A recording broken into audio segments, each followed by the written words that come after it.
Yeah. Yeah. I mean, Yeah, I think that we probably, there's still a level, I think that's what kind of gets dangerous about like Twitter and Instagram is that people do feel like you are sharing everything about your life when in reality there is a big difference between I think who we are and who our characters are and who we are on social media. Just because you can't be completely open all the time, you know what I mean? Even if it's in a very positive way, even if it's in you want to be a role model, want to be the best version of yourself.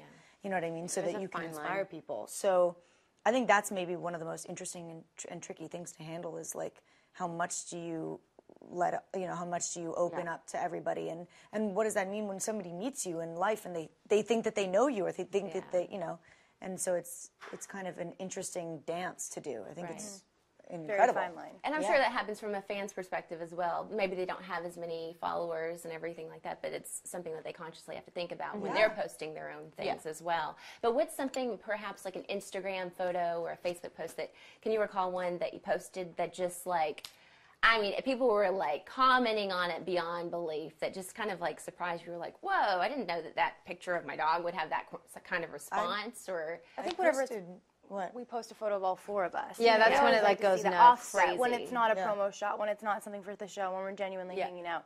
You know, whether it be on set or outside of it. But I think they always like to see us four together. Yeah, of course. Yeah. Yes. I think one of the most interesting ones, and I think you did something like this too, but I posted the cover of Time magazine when they abolished DOMA and got rid of the restrictions on gay marriage. I posted that, and it was like the craziest Instagram discussion about people saying, like, I hate you, I'm never going to watch the show again because of your beliefs on this. And it was one of those really fine moments where I was like, wow, so this is something that people are still so divided on that they would take it as a personal offense from, like, me, saying where I stood on something. And maybe that, I don't know, it was a very interesting discussion that actually kind of took on its own life, and I barely even spoken. Yeah, those are interesting when you read like the comments and like the back and forth amongst like the fans and the people that, you know what I mean? And you know, I'd like to say a lot of it is really positive. You get those ones that aren't so much, but it is what it is. Well, that was incredible with seeing our fans like speak out and defend each other, or to stand up for what they believed in, and people were so vocal and so strong about everything that it was really incredible to watch. It just kind of built and built, and it was really amazing. The power of this show, and the power of social media these days too. It's incredible. It never ceases to amaze me. Let's see. Let's do another fan question from Tess. Or no, actually, let's do another fan question here. From Emmy. Emmy asks, have you guys ever read the Pretty Little Liars series? I think we all did while we were shooting the pilot. We all just like sped through them. Yeah. Like, at the time, there were only like 6 or 7. Yeah. But we had all of them on set. We were all in Vancouver reading all of the books. Very nice. I gotta sneeze. Sorry. Look at the light. It's all good. It's all good.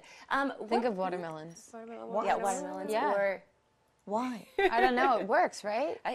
Because it makes I've always heard of because it makes you think of something else. What about but I would say watermelons. You gals have been successful in the acting realm as your profession. What advice would you give to some of these guys and gals out there watching the show who would like or aspire to do the same thing that you're doing? What would you advise them to do?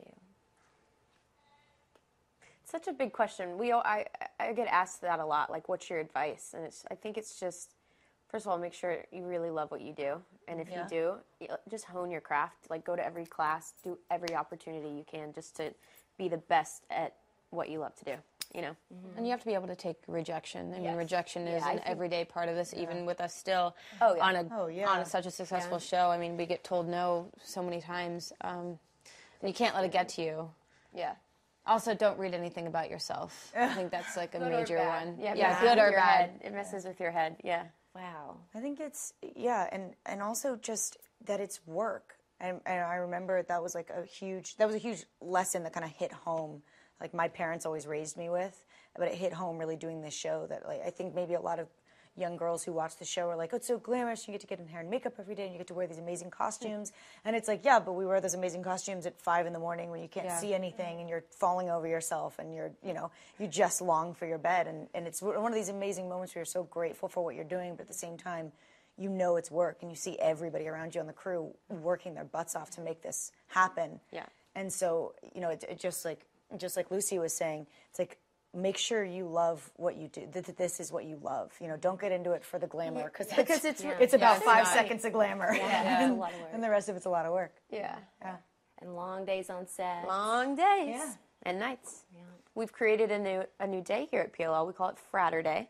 Fratter Usually Please we'll define. shoot into deep Almost. into Saturday morning. So Friday night all the way into Saturday. So Friday. We go home at like Happy 8 in the Friday. morning when everyone's getting coffee. We're like going home to go to bed. It's crazy. A lot of hard work, but it's definitely paid off for you guys. I think so. right? Yeah.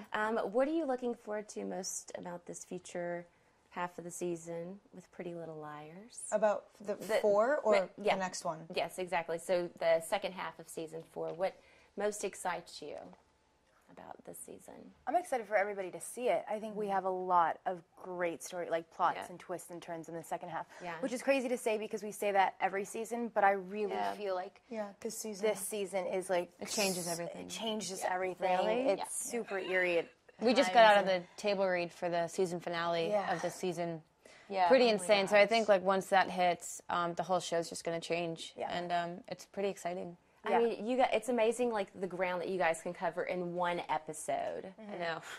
And what a season, or excuse me, what a senior year you're having, right? It feels like we never leave senior year. We're going to be there for like 6 years. Prom is not happening for another 4 years. So prom's not happening in the second half. very slow Graduation. We've been No, in senior prom year and now for what, graduation. 2 years? Or 1 year? Well, no, we started in junior year. We got into senior year at the beginning of this season, or was it last season? So junior year went for 2 years. Junior year was 2 years. I think senior year will be 2 years, and then we'll be out of it for. I don't know. know we were in Rosewood. Of course Well, yeah, you need to get up on your academia right now. You need to pay attention more, huh? Well, feel free to take your time getting through high school. 'Cause Yeah, right. We are really enjoying the journey that you all are going on at Rosewood High, so thank you so much.